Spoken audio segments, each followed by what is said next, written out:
benefits of living in a suburban village is everyone knows everyone. And John Cuccinello, I guess some people might not like that, but most people do. But we have a wonderful relationship with the whole police department here in Tuckahoe. And John Cuccinello is here to talk about recent scams and crimes against the elderly. And I just told him two my sisters have told me about. So he'll catch us up on the local ones. Welcome. Thank you very much. Thank you. Good evening, everyone. Good afternoon. Good evening. Good afternoon. I was just telling Charlene I got to work tonight, so my mind is already in the evening mode. But good afternoon. Once again, thank you for having us. And on behalf of Chief John Costanzo, we thank you for inviting us back. Again, my name is Sergeant Cuccinello. One of the highlights of my year is actually coming here every year to do this talk, because in doing it, we're hoping, to educate the seniors on the scams that are out there, especially during the holiday season. Now, unfortunately, some of the scams that we talk about every year are still going on, all right? But unfortunately, seniors are still falling for them, okay? So, the purpose of the talk is really to educate, what's out there, unfortunately, what's new as far as scams go. So how I always start out, especially during the holiday season, the Tuckahoe Police Department does not solicit money over the phone, okay? Because that's a popular thing within our residents. And we get a lot of calls at the police station, which is good, because somebody got a call at their house and somebody from a soliciting company and saying, I'm raising money on behalf of the Tuckahoe Police Department or the Tuckahoe Police Organization, which is our union. And neither of which do we do any solicitation over the phone. So my first tip is, if you ever get a call like that, just to say no, or if you have any questions about the validity of it, give us a call at the police station, and we'll help you. So we do one fundraiser a year. It's usually a mailer. I'm not really sure when it goes out. So if you get something in the mail from the Tuckahoe Police Organization, always feel free to call us and say, did you send this out? And usually what we do is, if we're going to send out a fundraising letter, we'll put a notice on the cable station to say this is coming out, okay, to look for it. And we'll also put down the police station number. So if you have any questions when you get it, always, please, just give us a call. We're always there to ask any questions.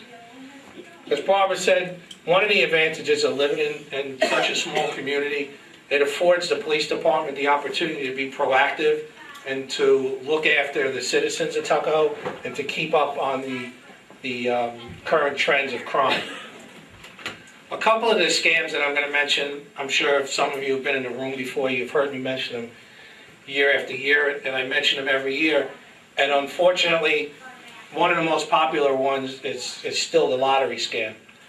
All right, and I say it every year, and people, they look at me, and a lot of people know what it is, but people are still, falling for it and giving money. And basically what the lottery scam is somebody will approach you either on the street or over the phone, or even send you an email saying that they won the lottery, okay, but they have the ticket in hand, but they can't cash it, so they want you to front some money to them, give them some money until they can cash your ticket, okay? And it always goes back to what my mother always told me, and she was here last year and she got a chuckle out of it. Yeah. If it's too good to be true, it usually is. Okay, because I don't know anybody, even my sisters, that are going to walk up to me and hand me $1 million for no reason. Okay, so you have to really be wary of that. And I say that, and people still fall for it. They still, give them the money. All right. Another one is, if you have access to a computer and the internet, it's a learning tool. It's great for our children, but it's become such a crime-plagued area because there's so many scams out there. And unfortunately, a lot of the times we get the complaints as a police department, we can't even trace them down because half of them or 3/4 of them are going overseas. So we're not going to have any luck at getting money back. Okay, so if you get an email from somebody in a different country, just delete it, don't even open it, okay? Don't even open it, because I know my personal account, I got a chuckle out of it because somebody from Canada wanted money, from me. And I looked at it, I said, look at this, I'm going around giving all these talks, and somebody from Canada is asking me for money. It was pretty funny, but unfortunately, it's funny, but it's sad because people are still falling for it, okay? Because everybody is always, the times now, economic times are hard. So people are looking for a way to prosper, to get ahead of themselves. Even if it's with a simple bill, not a lot of money. So it's unfortunate that they're preying on seniors more, and they're not coming after the seniors for like millions of dollars. It might just be 500 to 1,000, okay? And maybe to some people, 500 to 1,000 is not a lot of money, okay? But seniors on a fixed budget, it is. But I'll tell you how the people, the scammers think. If they can hit, let's just say 1,000 people with $500, that's a big score for them. Okay, so they're no longer just going after the huge amount of money. They're going after the small amount of money also. All right, so please just be aware of that. The internet, emails, I say, don't open it. All right, I always preach shredding your stuff. If you don't have a shredder, the county mobile shredder comes to the village a few times a year. You should keep an eye on that.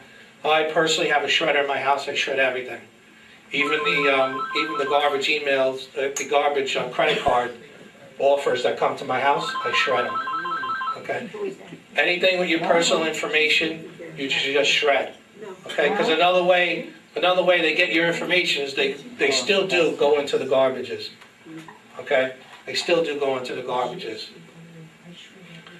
I'll leave you with the most prevalent and the most recent, and it's really the most scary scam that's going on there. And it's been going on forever. Okay, but it's really just coming to light now in this area. It's called skimming. And if you haven't heard about it on the TV or on the news, okay, it has to do with ATMs. Oh, the new ATMs. Okay, the ATMs. Yeah, right. What they do is they'll go in and they'll put something over the ATM and they'll put little pigeonhole cameras by the ATM. So when you go in, your card is going through their reader before it goes to the bank reader, and they're watching you type in your PIN. Okay, so they'll install this, and then we just had Bronxville got hit really bad with it recently, where they got, I believe, at least 100 cards just on a weekend. I believe the damages were over 300,000. They just arrested a few people, thank God, but it's still going on. It's still going on. So you have to be careful, because now it's reading your numbers and it's watching you type in your PIN. Okay? So now they'll go back after the weekend, they'll have your card and your PIN, and they'll go down to the city and take out money, at ATMs. They did it around, and they're savvy, because they know they only went to, I believe, one of the banks that was hit was Chase. And they went to the Chase banks, and they didn't try to take out more than $500 to $1,000 in account, because they know anything else would be a red flag.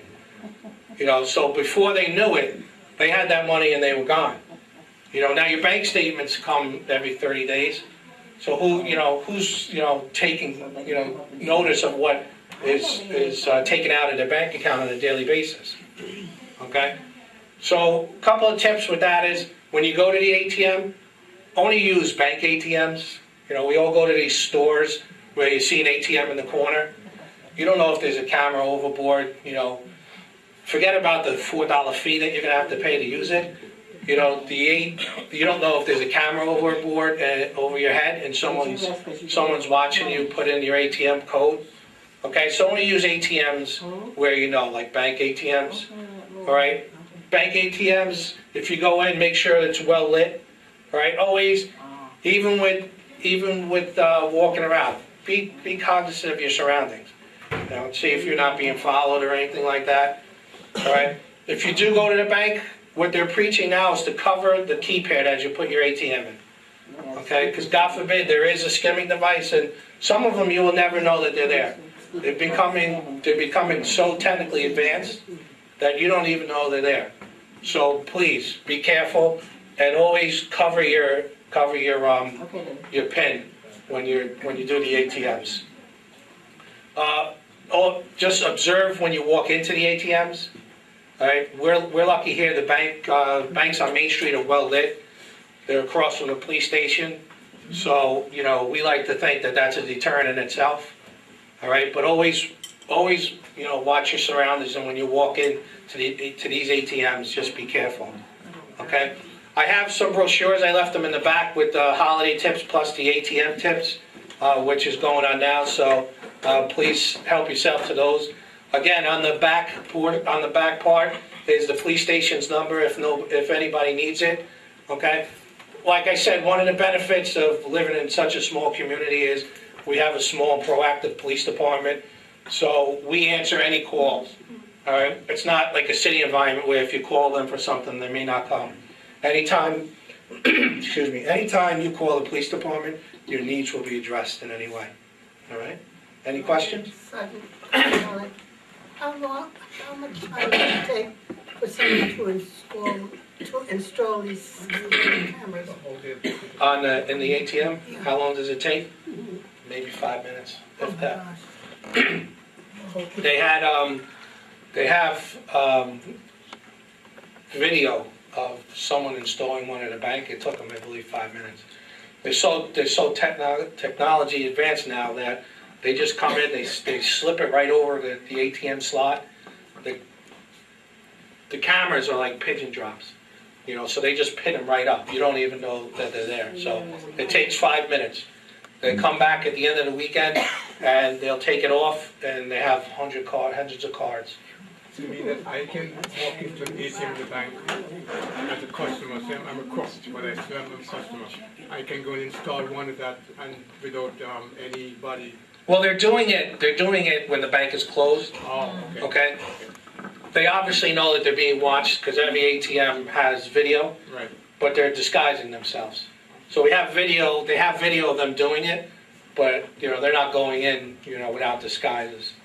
And all the devices are being installed when the banks are closed. All right? Okay, thanks again for having me, and happy holidays.